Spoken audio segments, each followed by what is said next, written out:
Pronto. Continuando então a aula de aspectos climáticos.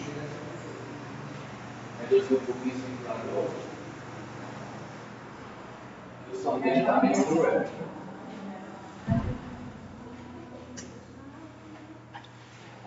Então, cadê? Se não nada, eu vou ter que acender para lá.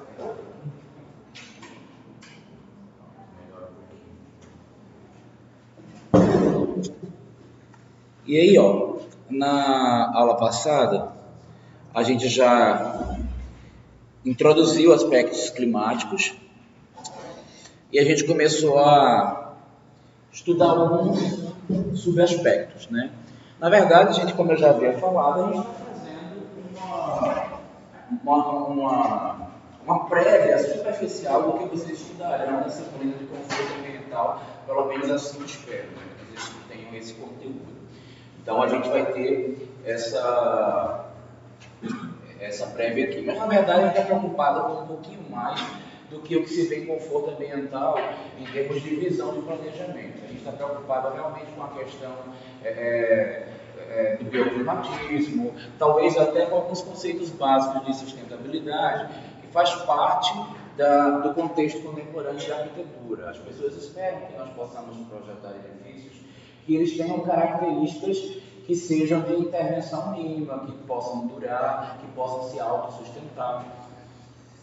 E a gente começou falando de vários critérios, e falamos já da questão térmica, debati alguns assuntos, falei de questão acústica, de iluminação, de qualidade do ar. Falei para vocês que a gente não vai lidar com a questão luminotécnica, porque não cabe na nossa carga horária, né? Vocês vão estudar isso realmente com conforto ambiental. E para quem quiser saber um pouquinho mais sobre luminotécnica, eu tenho as aulas lá gravadas da época que eu dava aula para a turma de design interiores.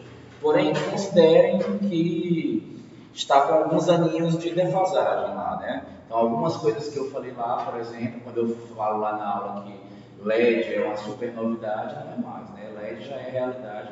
Lá nas aulas você não vê que eu estou falando assim, né? Que vai substituir, não vai, já substituiu há muito tempo a iluminação comum. Naquela época eu falava assim, que em 2016 vai ser proibido incandescente, já estamos em 2016, está proibido, né? Vocês já sabem que não pode mais, as indústrias brasileiras não podem mais fabricar lâmpada incandescente. E aí eu acho que elas acabaram substituindo a sua frente de produção provavelmente por LED, que naquela época não se previa isso, né? Eu acho que se acreditava que as fluorescentes iam substituir, mas o LED que fez essa substituição em demanda de fabricação. E aí, gente, eu queria, como é um assunto que está muito em voga e é importante para vocês, é interessante que eu sensibilize vocês em relação à questão da sustentabilidade. E aí vocês vão ouvir falar muito em telhados verdes, né, em fachadas verdes.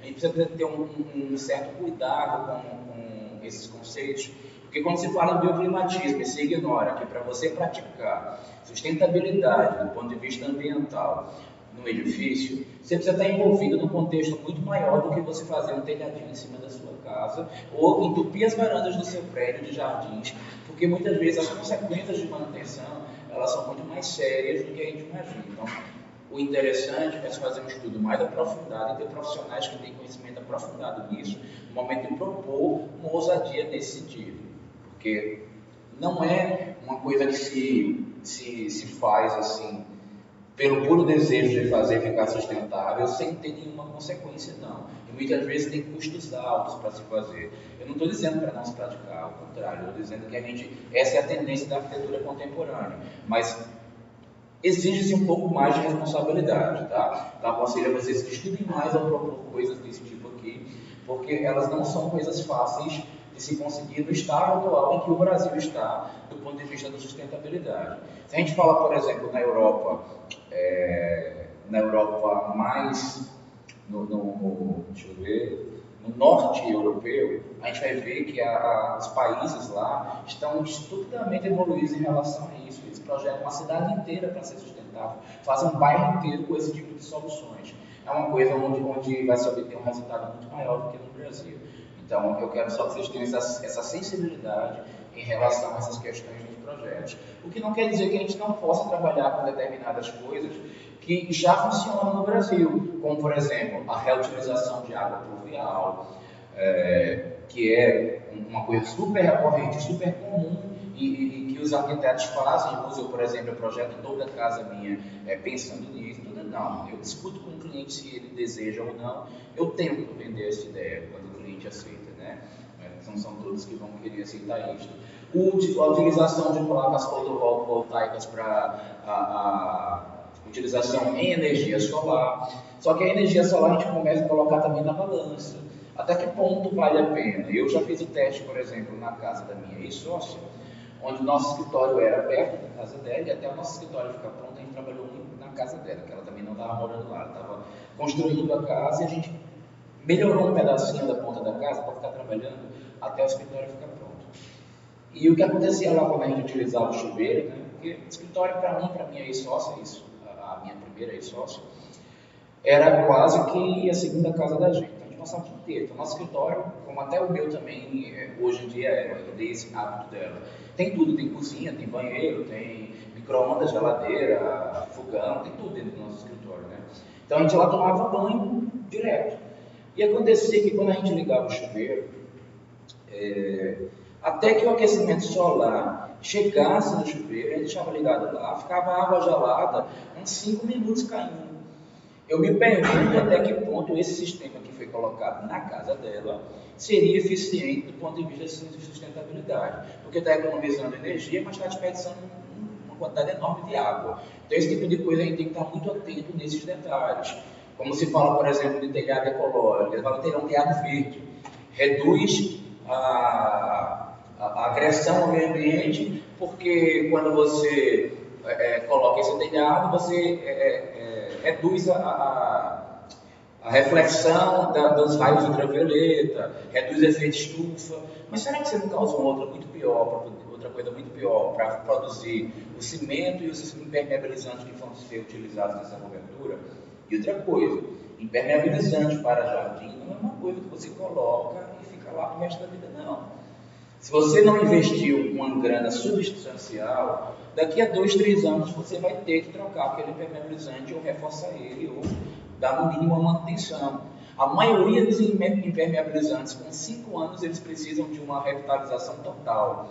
Somente impermeabilizantes muito caros duram 10 anos. De 10 em 10 anos já é caro refazer a impermeabilização de um telhado desses, já que é uma área grande para se fazer. Então, há de se pensar nas soluções que são ditas como sustentáveis antes de propor, antes de se colocar uma proposta como essa num projeto, tá? Não terem cobranças profundas em relação a isso, estou somente sensibilizando vocês, porque está na meta da nossa disciplina sensibilizar vocês em relação à questão da sustentabilidade. É interessante para um arquiteto que hoje projeta, que trabalha no mercado contemporâneo, ser sensível a essas questões. Mas uma questão que é importante para o aspecto climático da arquitetura é conhecer o clima da região. Isso é importantíssimo, tá? Senão a gente não pode começar a projetar, quando a gente não conhece coisas como insolação, quantidade de precipitação pluviométrica, a direção dos ventos dominantes, a gente não pode começar a projetar na casa. Aliás, existe uma perguntinha básica que todo arquiteto pergunta antes de dar qualquer opinião na casa, que é para que lado está o norte. Então daí a gente já começa a entender como é o clima do local, do sítio, ao se trabalhar com o edifício. Um arquiteto não faz nada se ele não puder fazer essa pergunta. Aconselho a vocês, antes de projetar qualquer coisa, no mínimo, perguntar isto antes de dar qualquer opinião, se for uma consultoria. Eu acho falta de responsabilidade profissional responder uma pergunta de um cliente de arquitetura sem saber esse tipo de coisa. Ok? Então, a gente vai ver que Brasília tem essa característica que, apesar de ter um período seco intenso, mas ele tem uma quantidade de chuva muito grande, que percorre a maior parte do ano, né? Então é muito interessante a gente se proteger, inclusive, da chuva, já que ela existe uma quantidade tão grande. Mas a gente também precisa se proteger do sol, porque apesar da gente ter uma temperatura muito baixa no inverno, também temos uma temperatura bem alta, porque nós temos um clima aqui quase desértico. Ele é seco, apesar de tudo, quando chega a época do inverno. Ele é úmido quando chega o verão, e isso vai começar a causar problemas ou situações extremas de controle do clima e de interação do edifício com as intempéries ao qual nós estamos aqui nesta região. Tá?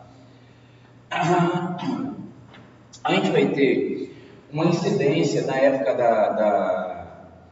das chuvas muito de leste, tá? Transitando indo até o oeste, passando pelo norte, mas há um vento dominante que vem por leste a maior parte do ano. E a gente vai ver que esse vento ele se desloca para sul e ele vem do sul. Você sabe o que isso quer dizer? Que sul é uma fachada gelada. Porque se na época da seca o vento está vindo do sul, então ele traz aquele vento geladão. Então a gente tem que ficar sensível a esse tipo de coisa aí na hora de projetar em Brasília. Se a gente tivesse, gente, em Recife, a aula seria outra. Se a gente tivesse no Rio Grande do Sul, estaríamos tendo outra aula. Porque cada edifício, em especial o residencial, ele se projeta de acordo com o clima da região. O projeto que eu faria aqui em Brasília não vai servir para Manaus. E não vai servir, talvez já tenha alguma diferença se eu projetar para Goiânia. Okay? Porque as condicionantes climáticas elas apresentam diferença. Qual é a diferença que a gente tem daqui para Goiânia? Qual é a diferença geográfica daqui para lá? Ninguém sabe, gente, qual é a diferença geográfica de Brasília para Goiânia. Vamos começar a conversar um pouquinho. Então, primeiro que a gente já está em uma situação de distância do oceano diferente, né? Então essa distância ela interfere. Mas a nossa principal diferença de Goiânia para Brasília é a altitude. Nós estamos mais altos que eles. Por quê? E qual é a consequência disso? Nosso clima é um tiquinho mais frio. Lá é mais quente do que Brasília por conta disso. Sem falar que nós temos também uma quantidade de massa verde ainda maior. Então isso faz com que a gente tenha massa edificada e massa impermeabilizada numa quantidade menor do que Goiânia. Goiânia é mais adensada, tem muito asfalto, muita casa, muito prédio. A Brasília não está tão adensada assim ainda quanto Goiânia, mas a tendência é cada vez mais está, né? Especialmente quando se fala no Distrito Federal. Porque se a gente pensa em outras cidades, se a gente fala, por exemplo, Ceilândia, a gente já não pode dizer que está menos adensada do que Goiânia, porque Ceilândia é um mundo, é uma selva de pedra, é asfalto, casa para tudo quanto é lado, né? Então, tanto que a gente vai ver que a Ceilândia não tem o mesmo clima que a Asa Norte, que a Asa Sul, Lago Norte e Lago Sul, justamente por conta dessa quantidade de massa impermeabilizada e edificada e por ter uma quantidade de massa vegetal reduzida. Então isso quer dizer também que se eu projetar para o plano piloto e para Ceilândia, mesmo que o lote tenha a mesma orientação, só por essa quantidade de massa diferenciada, eu preciso modificar o projeto. Não é o mesmo tipo de projeto, ok? E aí, nesse sentido, nós vamos considerar, além da posição geográfica universal, a altitude que acabamos de falar, quantidade de massa vegetal, a hidrografia, porque se a gente está perto do rio, muda. Quem mora no Lago Norte, com certeza não tem o mesmo clima de quem está na Asa Sul, porque está perto d'água. E quem está perto d'água tem uma temperatura reduzida, tem uma umidade mais elevada e provavelmente tem uma qualidade de vida, pelo menos no sentido climático, melhor. Para o edifício, isso é muito mais interessante também. Está perto de uma rede bem abastecida de hidrografia. Acabei de falar da massa edificada e impermeabilizada, que estou me referindo à quantidade de casas, prédios, de asfaltos, de calçadas, pavimentações, tá? Seja lá quais forem.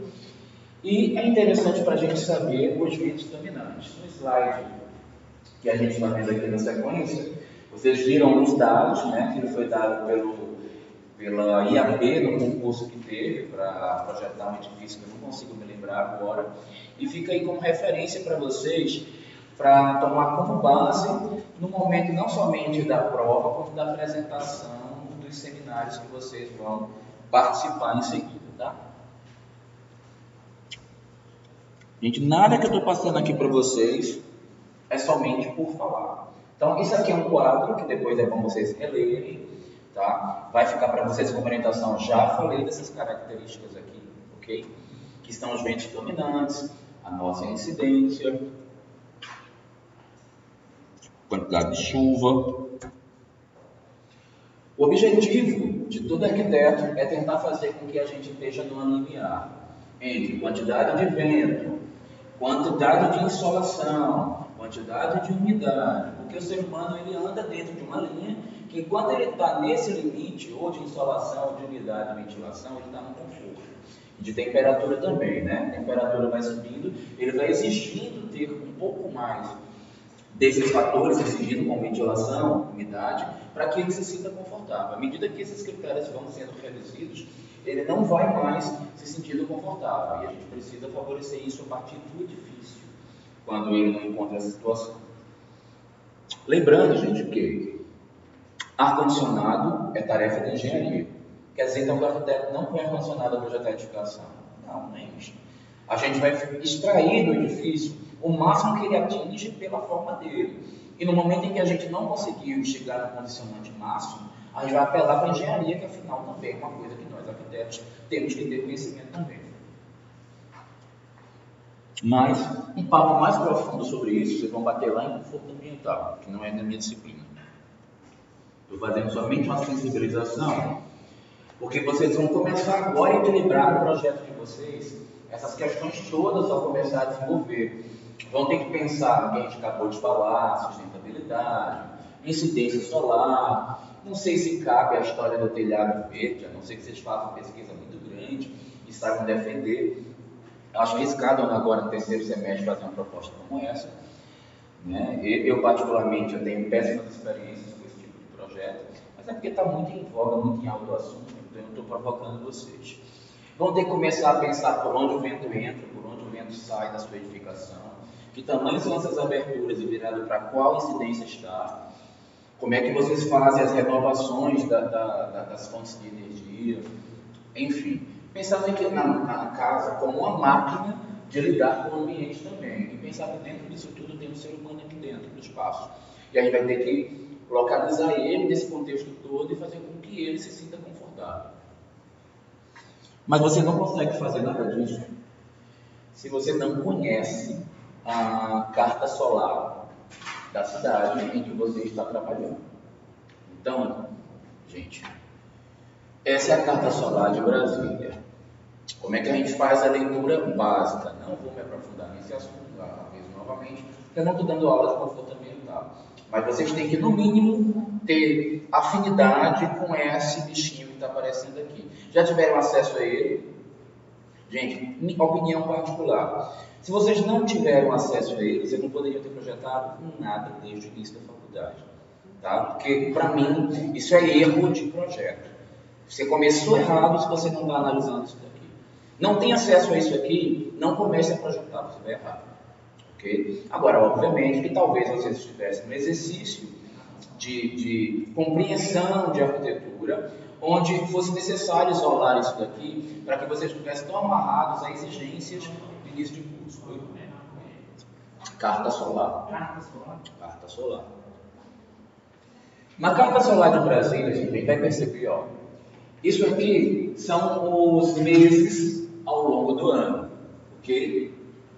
E aqui, no sentido horizontal. No vertical, são as horas ao longo do dia. Então, está escrito aqui as datinhas, aí mostra agosto, julho, junho, aí vai caindo até chegar em dezembro, tá?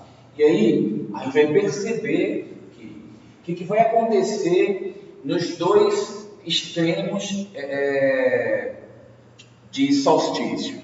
A gente vai perceber que quando nós estamos...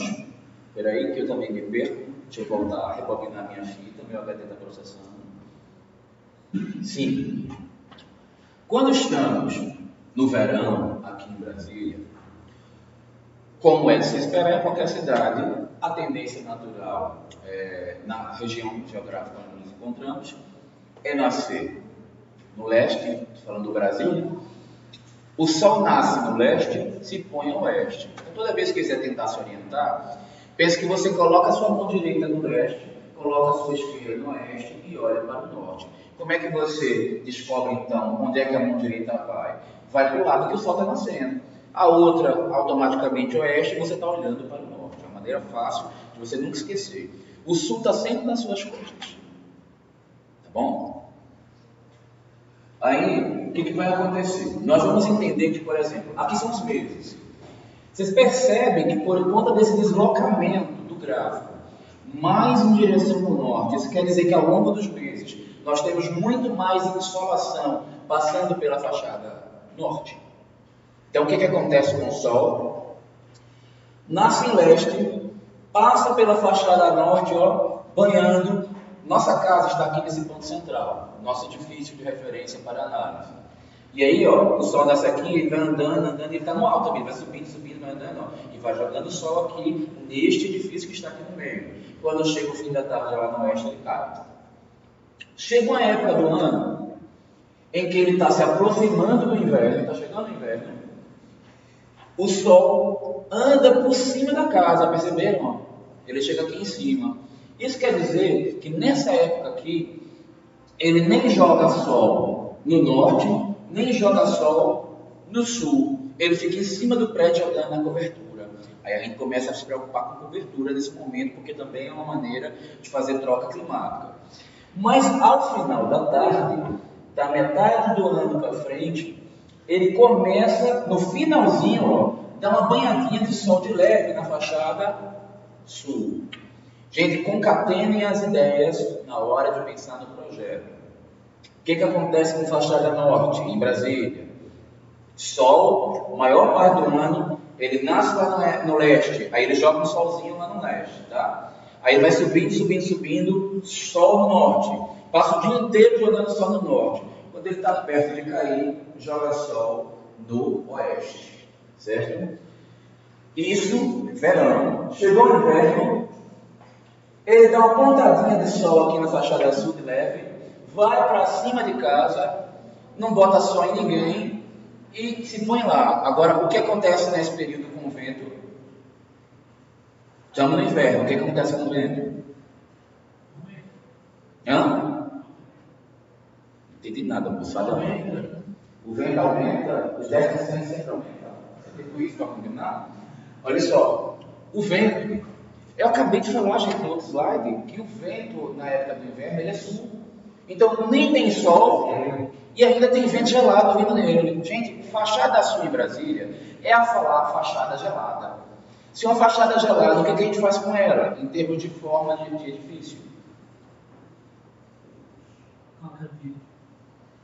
Pode ser, pode colocar vidro, sabe por quê? O sol vai entrar. Diferente das outras fachadas, olha só, leste não é tão quente, por quê? Está no início do dia. Lembram de inércia térmica? Vou falar de outra maneira. Vou fazer uma pergunta para ver se cai a ficha. Gente, por que é que, olha só, o Sol está na mesma posição em leste, no início do dia, que estaria em oeste, só que está do outro lado? Por que o Sol da manhã ele não é tão agressivo quanto o Sol da tarde? Por que o Sol da tarde é mais quente, ou pela minha sensação térmica, ao final da tarde, ela é mais forte para o calor do que no início da manhã? Porque na tarde vai no Sol toda a carga,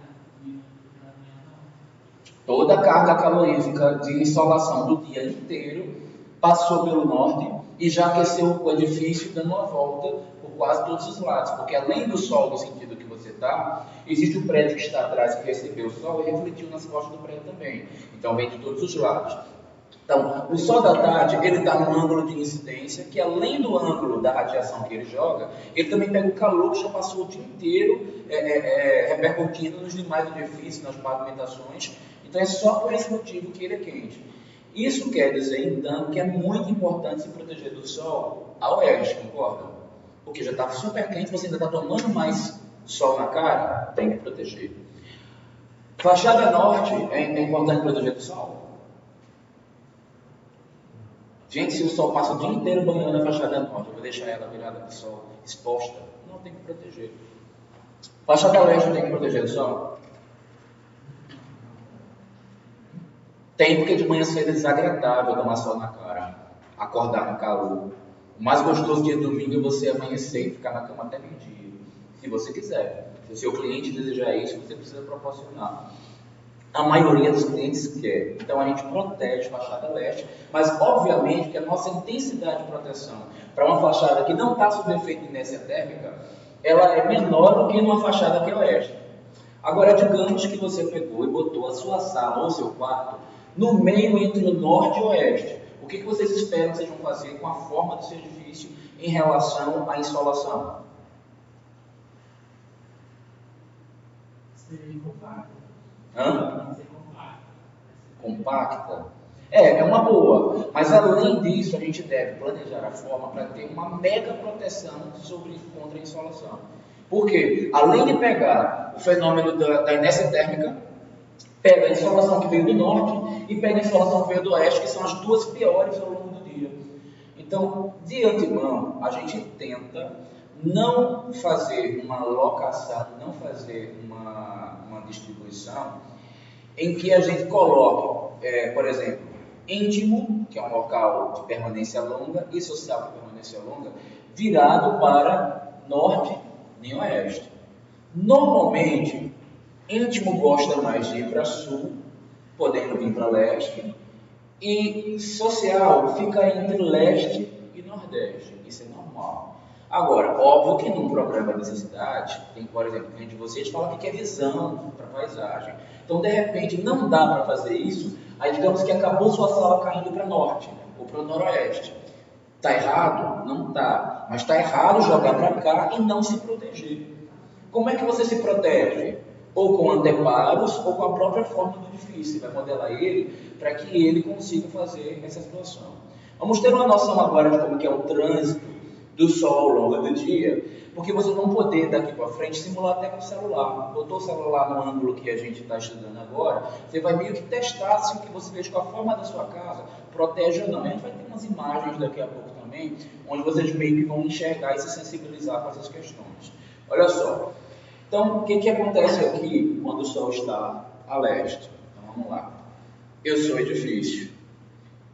Como foi que eu falei? Que o sol nasce à direita, né, leste, vai se pôr a oeste.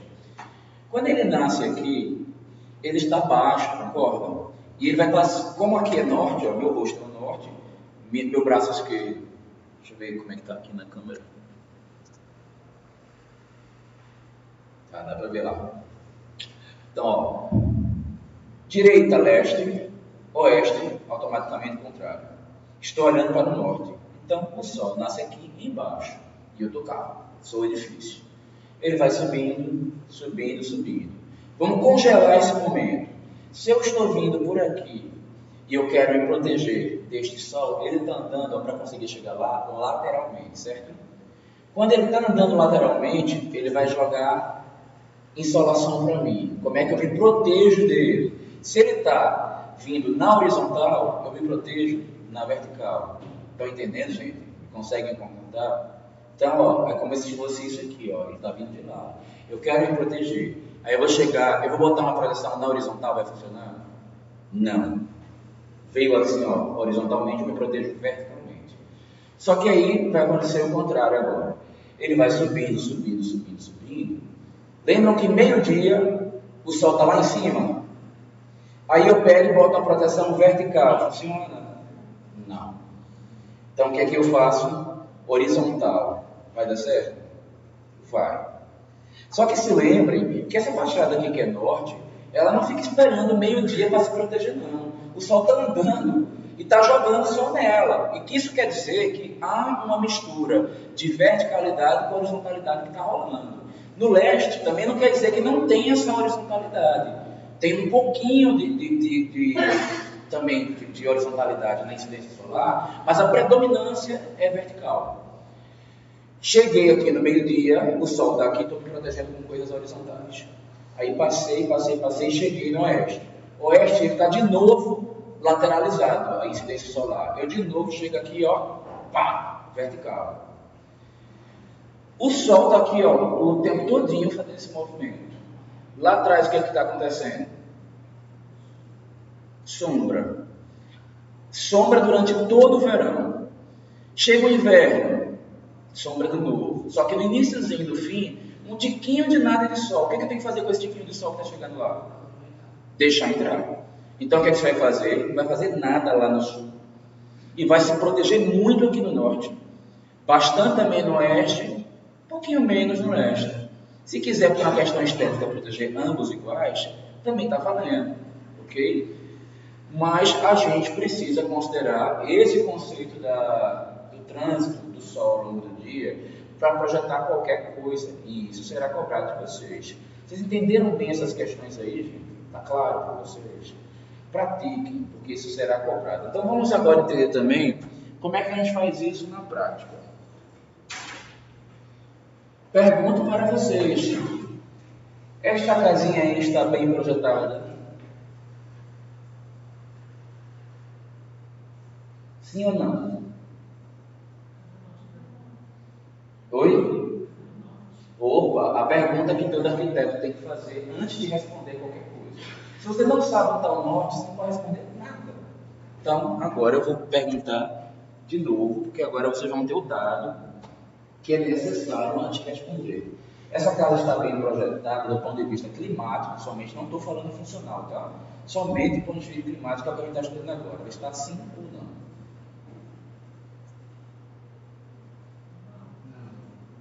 Não, né? Por quê? Nós temos área de serviço a sul. Na área de serviço precisa de insolação intensa, porque precisa secar a roupa. Então eu não posso botar esse danado aqui virado para sul, porque aqui a fachada tem sombra e vento gelado, não é nada do que eu quero. E aí eu peguei os quartos, joguei para o norte e pega sol o dia inteiro. Tudo bem que esse quarto aqui está de boa, né? O quarto do casal está virado para leste, então está muito legal. Mas a sala, ela está na pior fachada possível, ela está na diagonal do noroeste. E isso é uma situação que a gente evita no projeto. Poxa, mas o cliente pediu para virar para cá, porque aqui é a entrada da rua, ele não quer avisar. Então isso quer dizer que você vai ter que trabalhar com a forma do edifício para que ele se autoproteja. Então você vai ter que modificar alguma coisa nessa fachada, na volumetria, para ele não receber essa insolação assim de maneira tão direta. De que maneira?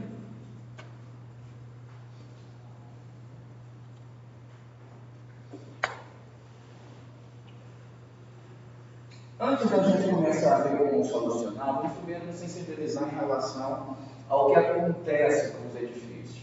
Olha só, as trocas climáticas. Quem é responsável pela entrada de insolação na casa? 33% é janela, gente, então não errem dimensões e posição de janela.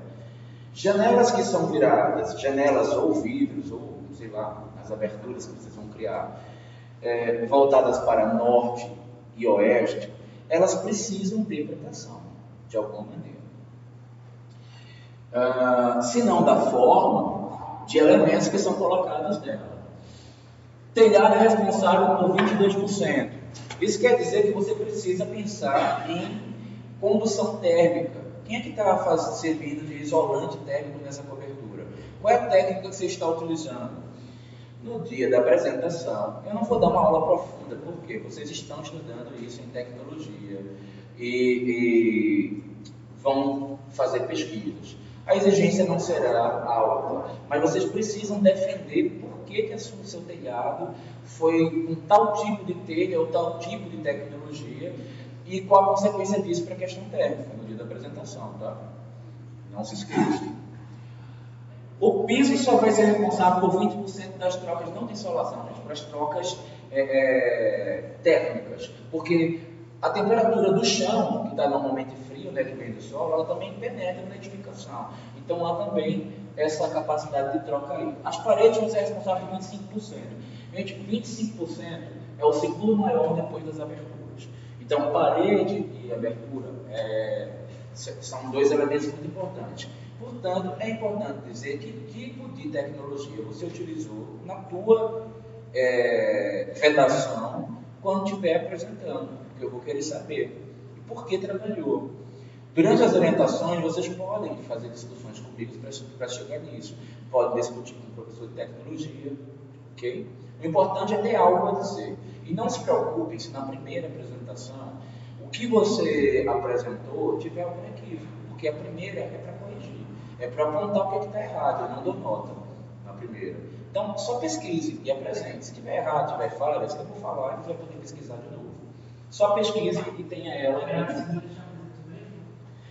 Na segunda é o mesmo projeto, com a mesma apresentação, corrigindo os erros que vocês fizeram na primeira. Aí vocês têm que matar a pau, porque eu vou estar lá exigente, eu vou estar com o formulário do lado, cada deslizezinho que vocês derem, estou lá, cortando um pontinho. Então, a primeira é a preparação. Né? Sim. E aí, ó, aqui tem uma coisinha que é chamada de anteparo, tá? Na edificação, tá? Esses anteparos, normalmente, eles são chamados de brises. E aí, para que vocês acham que este arquiteto aqui projetou essas brises nesse edifício? O que ele quer fazer com essa brise? Normalmente se põe brise para quê? Para proteger da insolação. Qual é a incidência, qual é a eficiência que vocês acham que está acontecendo aqui? Alta ou baixa? Baixíssima, né? Porque vidro não é um elemento que vai fazer, que vai isolar calor, que vai isolar radiação, tá? A insolação a gente não ainda tem com vidro. Aí você pensa assim, não, bora meter película então, porque aí vai lá e resolve o problema. Gente, não resolve, tá? Película, ela consegue reduzir uma porção muito pouca do calor, 10, 20% do calor, penetra o calor do mesmo jeito. Você fica, quando a sua superfície é muito envidraçada e você virou para uma fachada errada, mesmo pondo película, você só vai filtrar uma parte da radiação, tá? E não é total. Agora, vamos fazer mais um teste. O que vocês acham? Qual é a opinião de vocês sobre essa... não estou lendo o roteiro agora, deixa eu ver como é que vai ser cobrado. Sobre a orientação solar desse ambiente aqui, que está na foto. Vocês consideram boa ou ruim? Boa por quê, Marcelo? Baseado em que você acha que está nascendo, está do lado que nasceu o sol, se ninguém te disse onde está o norte? Não pode. Lembra do que eu falei? Se você não sabe para que lado está o norte, você não pode analisar um edifício do ponto de vista climático. Primeira pergunta, para que lado é o norte? Depois você pensa. Então agora, e outra, em que cidade está isso? Porque se eu disser que isso aqui está virado para noroeste em Recife, você sabe que ambiente é este? Eu nem preciso... Não, isso aqui é uma sauna. E é uma sauna natural. Ela não precisa da maquininha lá para esquentar. Isso daqui vai ferver, independente de qualquer coisa. Querendo ou não. Vai ser um calor desgraçado. Vai ser um inferno na vida de quem estiver aí dentro. Ou vai ser um paraíso se ele quiser uma sauna verdade. Agora, se eu tivesse... vamos supor que a orientação fosse a de Brasília, que a carta solar e o vento dominante fosse de Brasília. Que aqui fosse sul, lá em Santa Catarina. Ia ser gélido aqui dentro, né? Não adianta. E eu diria que a solução apresentada aqui pelo profissional seria boa, porque está tão frio que fechar tudo com vidro e deixar o sol entrar é uma ótima solução. É uma maneira de você evitar o problema de temperatura que teria aqui dentro, que seria de muito frio, né? Então, a gente precisa conhecer dados antes de fazer uma análise, dentre vários outros que a gente vai estudar ainda, que passou funcional, vamos ver climático, presencial, plástico, financeiro, e concatenar tudo isso antes de uma opinião. Essa opinião aqui climática já tem que ter esse parâmetrozinho básico, não é só esse também. Está só no início, vamos começar a ver vários. Tá? Pensem bem isso na hora da apresentação. Fala aí, moça. Tem diferença. Nesse caso aqui, veja só. O que são brises? São elementos horizontais ou verticais colocados externamente à edificação para evitar algum tipo de intempérie, normalmente incidência solar. O brise que está na horizontal, normalmente ele protege que tipo de fachada? Norte. Brise que está na vertical, normalmente protege as fachadas? Leste, oeste. No sul, que tipo de brise que eu devo usar? Eu não devo usar. Em Brasília. Tudo isso que eu estou falando é de Brasília. Tá? Em Salvador é outra coisa, ok? Lá no Rio Branco é outra coisa, lá em Porto Alegre é outra coisa. Não serve o que estou explicando agora para as outras cidades. Tem que olhar a carga solar da cidade e colocar ela no foco. O anteparo solar normalmente é feito de metal, é o material mais comum, tá? Pela facilidade de fabricação, de moldagem, tá? De transporte da peça, pela leveza, etc. Mas tem ele também é comum de concreto, pode ser feito de madeira, mas o metal é mais durável, é mais leve e acaba saindo mais barato também produzir, então ele tem uma série de vantagens. Muito embora ele quebra a radiação, mas ele não quebra a condução do calor por convecção, porque depois ele esquenta, ele fica quente, ele passa aquele vaporzinho, aquele gás quente para dentro do edifício também. Então ele tem desvantagens quando ele é aplicado. Respondi, né? Consegui responder. Madeira, por exemplo, ele tem uma condução térmica menor, ele seria mais adequado. Mas a madeira ela sofre um desgaste muito grande. Vidro já vai passar a radiação toda, mas ele seria perfeito para manutenção. Ele não estraga, não sofre com maresia, não se desgasta nem com a chuva, nem com o sol. Então, é muito bom, mas ele não se adequa à situação da insolação. Agora nós temos edifícios aqui que eles tiveram a sua forma adaptada à insolação. E muitas vezes, gente, dá até para a gente deduzir, vamos normalmente considerar que nós estamos em Brasília, usar como referência carta solar de Brasília também, para deduzir que tipo de fachada o arquiteto aí tentou proteger. Gente, esse é um exercício, é um treino para que vocês tentem descobrir até se o edifício de vocês está bem projetado ou não do ponto de vista climático. Vamos analisar esta casa aqui primeiramente. Ela tem uma volumetria trabalhada, não é uma casa toda reta, certo?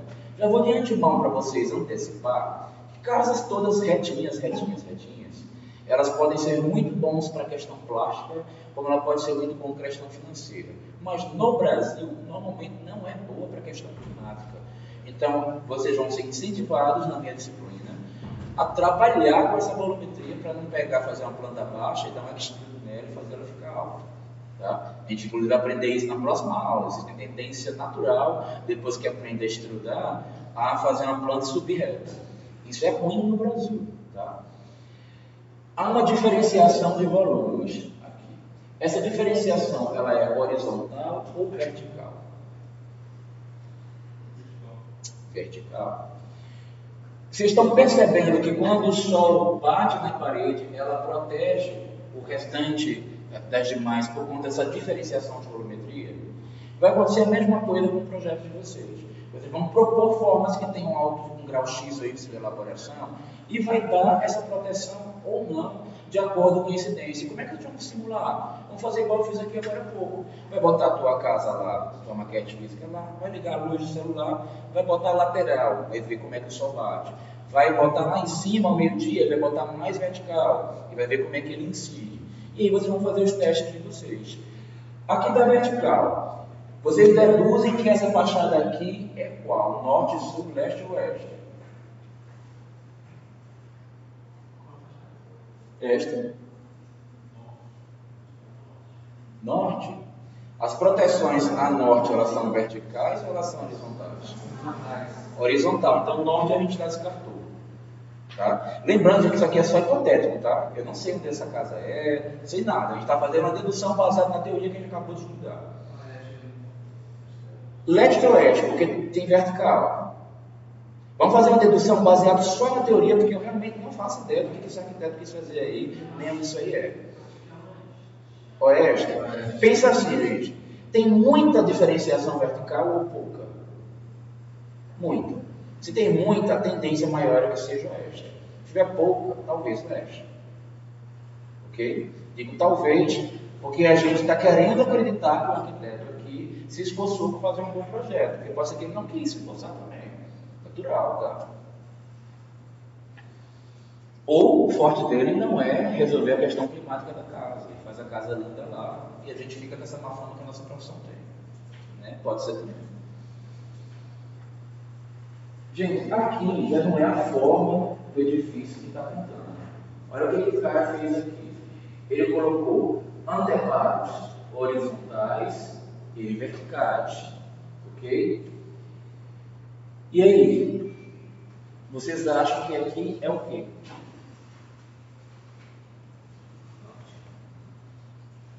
Tem mais horizontal ou mais vertical?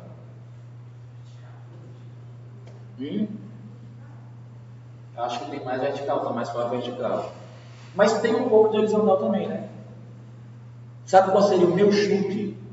Noroeste. Porque tem essas duas coisas aí. E ainda mais, eu estou vendo o sol ou nascendo ou se pondo lá atrás. Quer dizer, quem vai vir para cá vai bater muito no oeste ou no noroeste, quando ele se pôr. Tá? Pela quantidade de anteparos, eu deduzo que aqui seja onde ele se põe e lá seja onde ele nasceu. Porque se aqui fosse o nascente, os anteparos talvez fossem menos. E esse cara,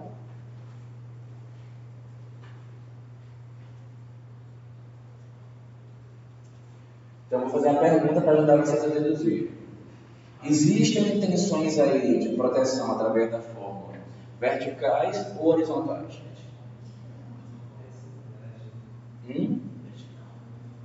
Ninguém está enxergando horizontal?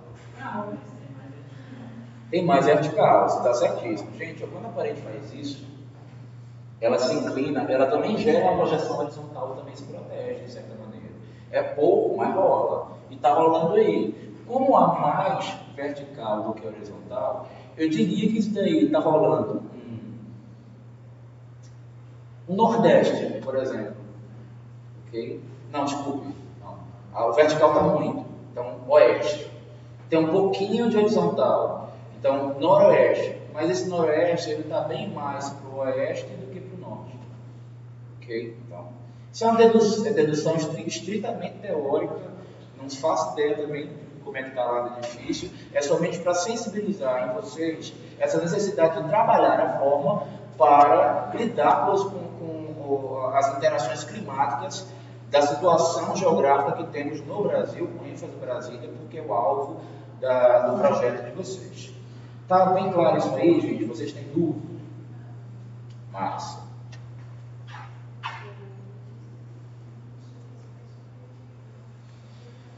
Brise normalmente, gente, é quando você não dá conta de trabalhar a volumetria, ou por algum motivo você optou por não elaborar a forma, e às vezes até pelo financeiro, mas não pense que a Brise é uma coisa barata não, a Brise é cara pra caramba para você fazer também.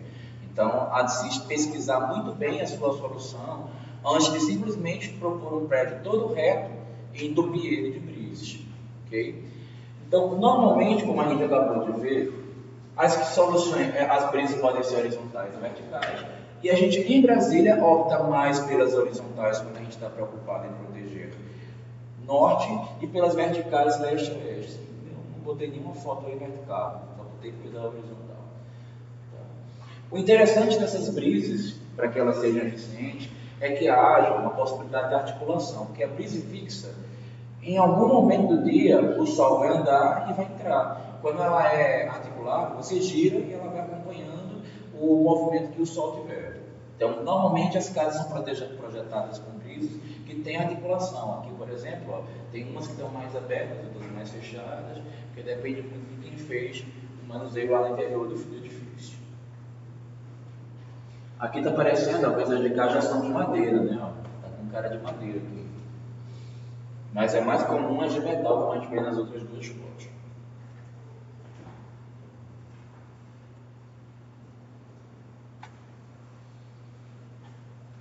Aqui, gente, é uma casa projetada por mim que a gente vai visitar. Hã? De quem, menina?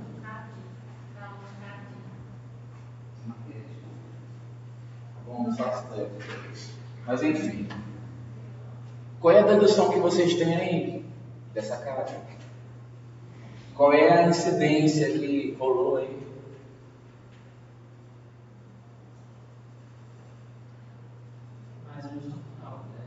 Mais horizontal, ok. E O que está aparecendo também aí? A foto não ajuda muito, né? O que a gente tem aqui, ó, tem uma parede que está escondida aqui, que não dá para ver, mas tem uma pontinha dela aqui. Tem essas colunas e tem essa paredinha aqui de luz. Mas aí eu comecei a fazer umas coisas aqui, ó, que são proteções também horizontais, né? Além dessas verticais. Essa parte de cima é varanda? É. Ela é nordeste, essa casa. Por isso que ela tem os dois tipos de proteção. Que é para que no início do dia o sol não bata pico dentro dos quartos. Aqui em cima são quartos. Oi? É projeto meu. O terreno que a gente vai visitar, que é o alvo do projeto de vocês, eu só tive acesso a essa cliente desse terreno, porque ela mora neste condomínio que está essa casa, ela olhou para essa casa e perguntou ao dono quem era o arquiteto. E aí ela chegou até mim. Aí eu projetei essa casa na época. Ela na época era a casa mais imponente do condomínio. Hoje lá não, hoje já tem casas bem modernas. Lá ainda tem uma que é o contrário do meu trabalho. A casa é simplesmente um cubo branco. É um cubo branco a casa, tem mais nada na casa. Você olha, mas é muito linda a casa. Tem detalhes muito sutis, muito delicados. Se você bater o olho, você vê. Isso é condomínio Vilagem Alvorada 2. Lá naquela região pesada, Jardim Botânico. Pertinho do Lago Sul.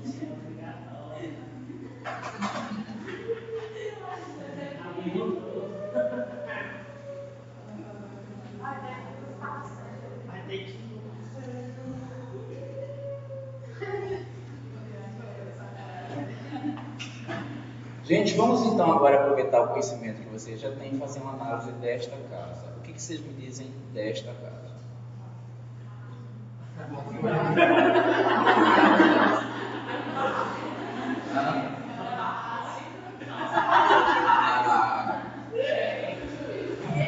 Olha, você sabe que eu concordo com você?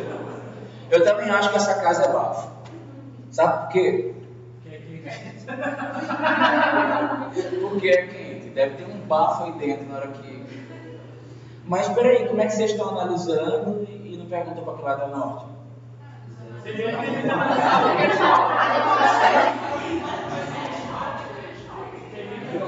Muita transparência, eu acho que qualquer lado na situação. Bom, então eu vou alertar para vocês que na hipótese desta imagem, a gente está com um arquiteto que fez essa orientação aqui para noroeste. Então já vou dar um dado para vocês. Essa esquina aqui é noroeste. Pergunta de novo, o que vocês acham dessa casa? Um bom projeto? Hã? Onde é que é? O norte? Ó, se aqui está noroeste, ou o norte está aqui ou o norte está aqui. Está noroeste, tá? O norte está aqui, ó. O norte está aqui e aqui está o noroeste e o oeste está aqui. Gente, a gente precisa. Então, vamos lá. Vamos notar alguns detalhes só analisando climaticamente. Eu não estou nem querendo pensar em funcional, financeiro, nada mais, só climático. É de Brasília também. Estamos sempre falando em Brasília, tá? Inclusive no dia da prova, qualquer pergunta vai estar sempre referenciando Brasília, porque se eu não localizar, vocês não podem analisar. Se eu não dizer qual a cidade, aí a referência já é outra. Tá?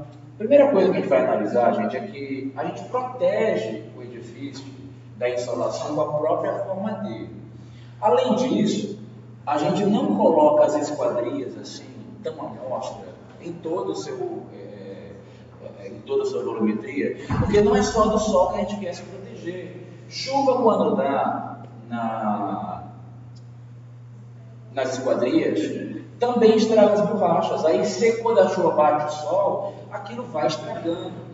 Pintura da casa, quando bate o sol e chuva, também estraga e também dá manutenção. Quando não há nenhuma protuberância na forma do edifício que proteja a fachada da insolação e da chuva, além do desgaste da esquadria, do desgaste da pintura, água que bate, como é que fala? Água mole e empedradura, tanto bate até que fura. Aqui não precisa nem de tanto fura. Aqui bateu a água, notoriamente vai ocorrer infiltração ao longo da parede e a gente vai ter umidade lá para dentro. Como se não bastasse, Brasília já é uma região cheia de lençol freático alto. E aí Brasília todinha sofre de capilaridade. Todo mundo já escutou esse termo, capilaridade? Gente, capilaridade é um fenômeno que ocorre bastante no Brasil inteiro, mas ocorre mais onde o lençol freático é alto. O que é o lençol freático? São as reservas hidrográficas que passam no subsolo e elas penetram na casa a partir de ramificações dessa reserva hidrográfica. Então, a água faz pressão de baixo para cima, passa da fundação quando ela não é impermeabilizada e sobe nas paredes. E a gente tem aquela palhada empofada, a gente tem aquela infiltração, aquela coisa que não resolve nunca. Tá? No passado, se existia esse problema muito, alvo de pesquisa do meu aluno no semestre passado, ele fez a pesquisa e apresentou isso, porque se utilizava, não foi nem eu que descobri isso, eu estou utilizando as palavras dele no dia da apresentação dele. Apesar de eu saber, eu não tinha uma consciência tão grande como conta que ele teve ao pesquisar. Antigamente se trabalhava com a massa do reboco, com muito saibo. Isso fazia com que ele ficasse fraca, a massa, não se colocava calo, inclusive. Aí ela ficava pouco densa. Então o que acontecia? A umidade penetrava muito. E para completar, não se impermeabilizava a base e não se fazia impermeabilização também nos alicerces, nos baldrames da casa. Resultado, a água subia com toda vantagem.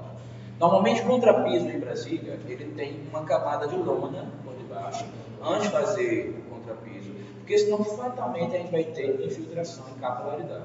Então a gente deve proteger. Quando isso é impossível, normalmente a gente acaba fazendo revestimentos que são paliativos, que vão somente esconder e mascarar o problema, mas não vão acabar com o problema. Eu peguei uma casa aqui, onde eu não considero que eu tenho uma solução de projeto, mas era o que tinha para hoje, já que a cliente não demonstrou desejo de quebrar para refazer o reboco e fazer a solução correta, onde a gente teve que revestir até a região que dava, por conta, acho que eu já mostrei a imagem para vocês. Não mostrei isso aqui para vocês? Ainda estou trabalhando nesse projeto. Vocês estão percebendo que tem um revestimento aqui, esse é um porcelanato padrão madeirado? Não é frescura da minha cabeça, não. Isso aí é porque eu estou tentando evitar infiltração. Na verdade, não estou tentando evitar coisa nenhuma. Estou mascarando a infiltração porque eu não sei se o dono vai querer corrigir. Tá? Não é a melhor solução possível. A infiltração é tão forte que ela toma conta dessa parede aqui do home theater todinho. Essa parede está toda revestida por causa disso. Porque a capilaridade daqui vai até tocar no fogo. Mas essa estética tem risco estrutural? Lá no caso não tem risco estrutural, porque a estrutura ela é feita para suportar até um determinado nível de umidade. Mas o problema lá não vai ser só estético não, ele causa insalubridade para casa, porque mofa a parede, aí a qualidade do ar cai, começa a ter fungos, bactérias, além da estética ficar detonada. Tá? Mas com certeza, ao longo dos anos, porque a estrutura também ela tem uma quantidade de anos para que ela possa ruir e o autor não seja incriminado, né? E lá ao longo dos anos, com certeza, essa resistência vai ser reduzida. Oi? Quando você revestir da funcionário, quando infiltrado, vai Vai. Só que é aí que está, infelizmente, um dos males da nossa profissão. O cliente, ele nem sempre ele está disposto a seguir a tua orientação. E às vezes ele fala assim, eu não quero isso. E aí você diz, você faz seu papel, olha, isso vai causar esse e esse problema. E ele fala, estou pagando, faça. Ele tinha que quebrar todo o reboco e fazer com a massa nova, utilizando areia, cimento e cal. Areia lavada, com a granulometria correta. Hã? Não, ele deve ter utilizado areia, cimento e saiba.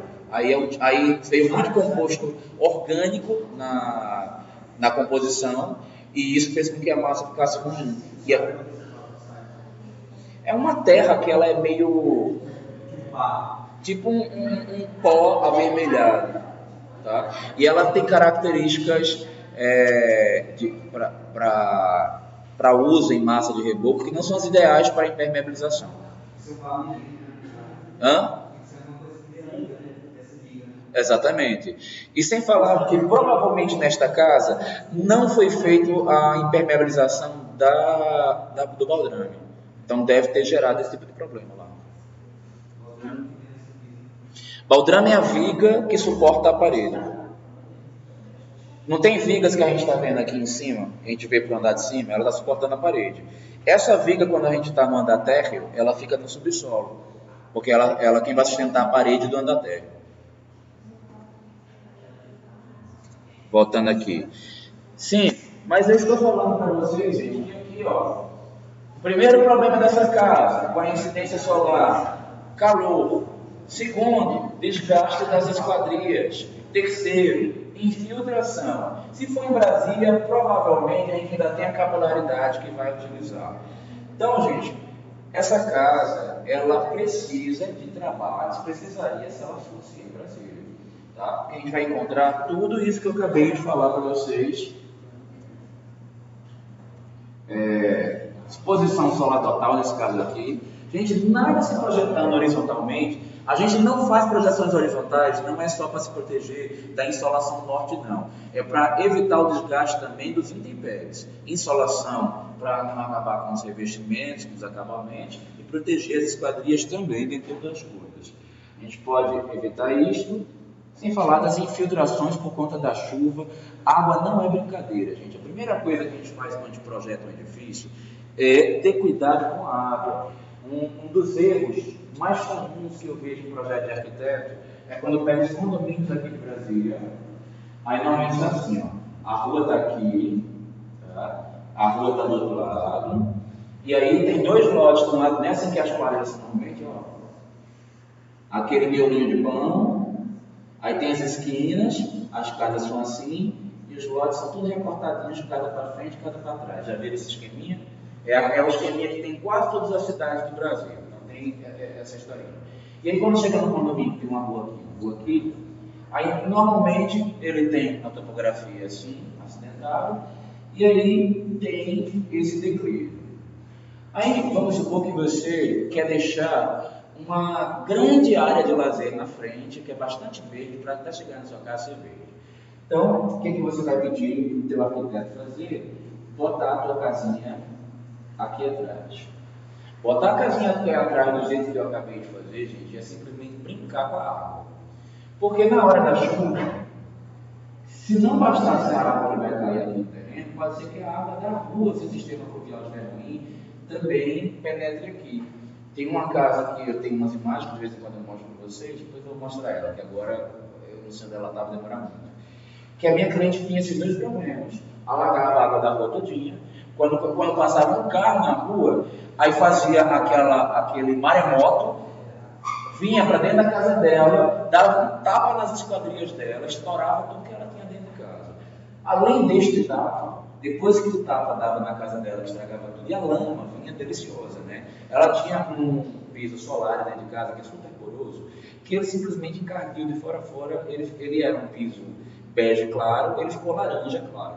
Não teve mais retorno, porque era lama toda vez que chovia, dentro da casa, do térreo todo da casa. Aí eu fui contratado para projetar o paisagismo, tive que fazer um sistema de drenagem, etc. Aí a gente fez uma caixa aqui, de coleta, jogando a água, passando por debaixo do terreno do vizinho e saindo na água pluvial da rua. Aí você pergunta, o vizinho normalmente deixa você cavar o terreno dele todinho para passar? Normalmente não, mas na situação era tudo aquilo que o vizinho mais queria. Porque sabe o que aconteceu na sequência? A água que estava aqui acumulou aqui. E obviamente que esse muro é devido dos dois. No início, a água acumulava. Esse piso aqui que estava na casa dele, que a casa dele tem problema, ele fez a mesma coisa que esse cara. Uma vasta área verde na frente, a casa no fundo, mas toda a água que chove aqui escorria para frente, certo?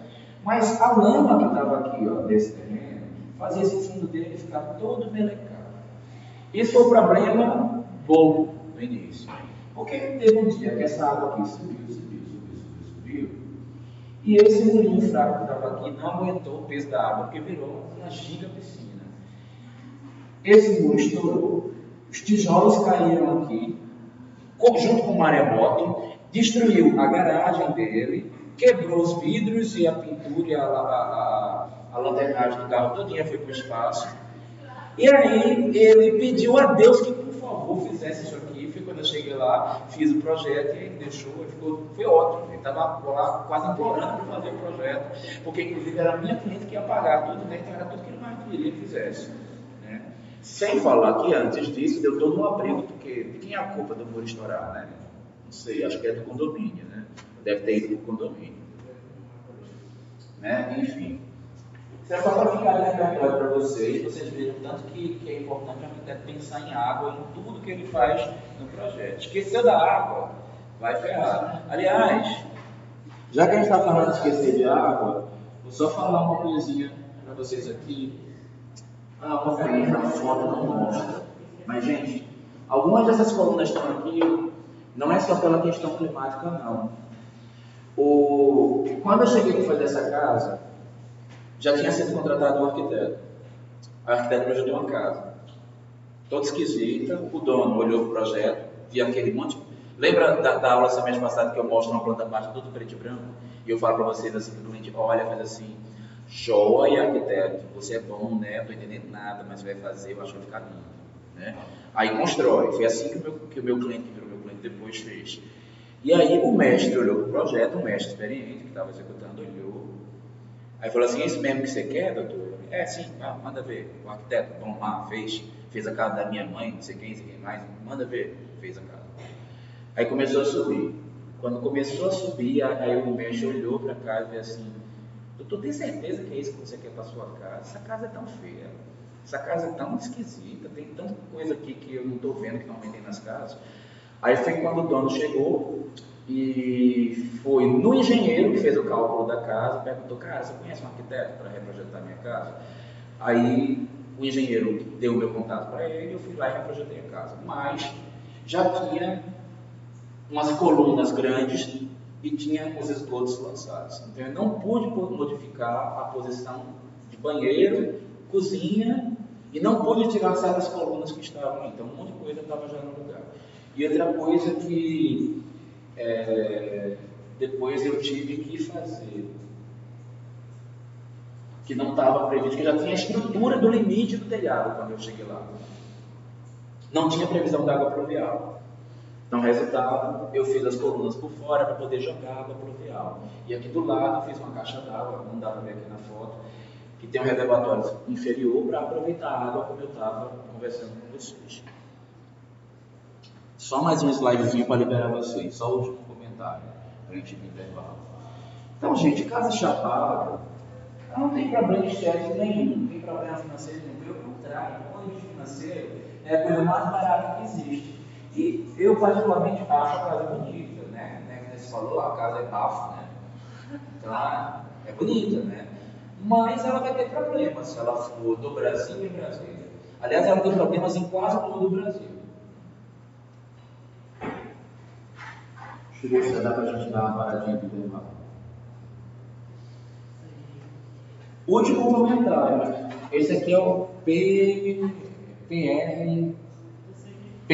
né?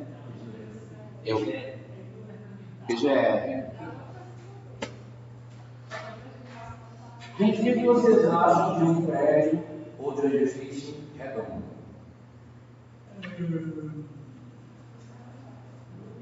Isso acho legal porque acho que é necessário falar. Fala aí, se lá porque é necessário, vamos saber. É que a parte de televisão ela não tem cabo de aço, parece que ela está pregada só em cima, não é? Tipo, está solta. Você entra por baixo assim, aí você vê a parte de dentro, parece que está solta, não está grudada nas paredes.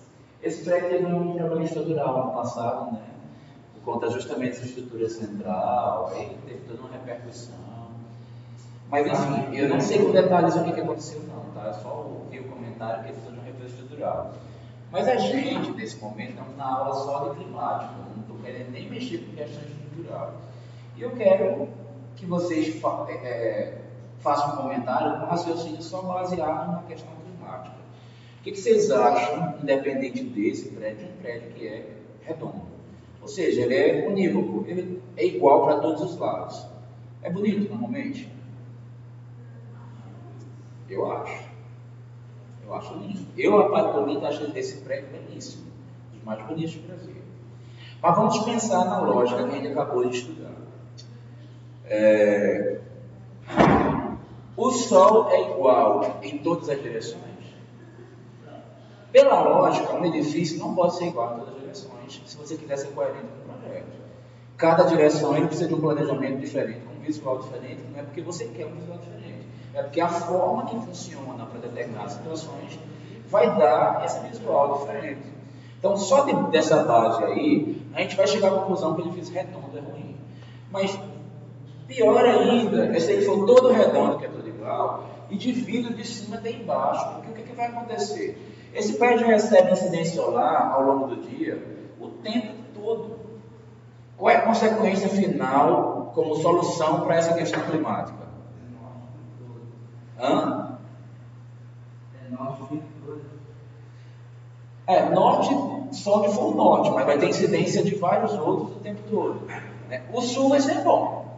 O sul vai ficar ótimo aqui nesse prédio. Mas os demais, gente, é muita insolação e é ar-condicionado o tempo inteiro numa carga violenta. Se acabar a energia nesse prédio, que deve ter um gerador, pelo amor de Deus, porque senão vai todo mundo morrer nesse prédio. É quente pra galera. É calamidade pública. No dia que acabar a energia aí, acabou. Você pode ter certeza que vai morrer gente aí dentro. Porque é quente. Então é um problema sério projetar desse jeito, a não ser que você possa prever. Oi? Eu não sei se no miolo há comunicação. Eu deduzo que não, porque deve ser onde está a caixa do elevador. Então, por não ter esse cruzamento, eu deduzo que deve haver esse problema lá. Mas eu nunca entrei nesse prédio, nem li a planta dele para saber. Eu estou fazendo uma análise bem superficial. Mas eu deduzo que tenha trânsito. Então, a gente precisa estar sensível também a essa questão aí. Um prédio não pode ser igual em todas as direções se a gente quiser considerar a questão climática. A gente tem que pensar em cada um dos detalhes. Baseado nisso, a gente vai pensar também que as esquadrias também têm que se comportar de maneira diferente. Mas esse é um assunto que eu vou deixar para a parte 3, tá? Do assunto da aula de bioclimática. A aula passada eu gravei, né? Só que eu gravei tela. Essa agora a gente está tendo câmera. Então, vamos dar um intervalozinho. Hoje é mais longo o intervalo, né? É 20, né? E a gente volta para a parte 3.